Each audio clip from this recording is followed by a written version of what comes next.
Sweet corn recipe. Okay chef, ముందుగా sweet corn తీసుకోవాలి. దానికి తగ్గట్టు మసాలా ఐటమ్. ఫస్ట్ అల్లం, ఉల్లిగడ్డ, పచ్చిమిర్చి, కొత్తిమీర, కరివేపాకు. తర్వాత స్వీట్ కార్న్ మిక్సీ పెట్టుకొని పిండి చేసుకోవాలా. దాని తర్వాత తగినట్టు కారం, ఉప్పు, జీలకర్ర, పిండి ఇదిగో వేసుకోండి. అంతే.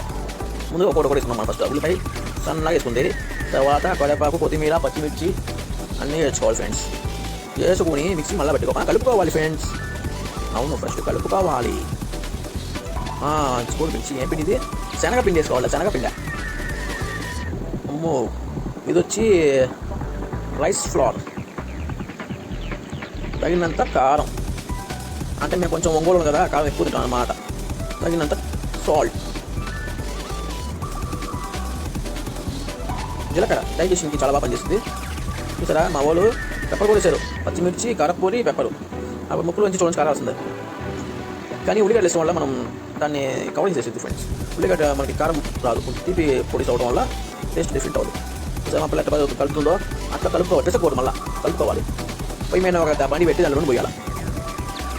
మేమైతే సన్ఫ్లవర్ వాడినాం. పామ్ ఆయిల్ ఇంకా బాగుంది. అవును, పామ్ ఆయిల్ ఏదో సైడ్ ఎఫెక్ట్ అంటారు కానీ మాకు తెలీదు. కానీ మా చిన్నప్పటి నుంచి పామ్ ఆయిలే వాడినాం. కానీ పొట్టు వచ్చింది అంతే, ఇంకేం రాలా.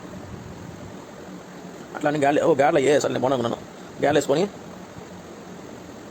మళ్ళీ బాగా పెసకపోతుంది ఫ్రెండ్స్. ఊరగా పైన కలపాలా. మ్యూజిక్ వేసుకోబ్బా, చాలా ఇలా ఉంది. ఫ్లేమ్ సింపుల్ మిడిల్లో పెట్టుకోండి. హై పెట్టి అంటే ఒక పక్క మారిపోయింది అనమాట. అంతే ఫ్రెండ్స్, తింటాం ఇంకా. నూనె బాగా లాగింది ఫ్రెండ్స్. తినండి బాగా, జాలీగా ఉండండి. బాయ్ ఫ్రెండ్స్, సబ్స్క్రైబ్ చేసుకోండి.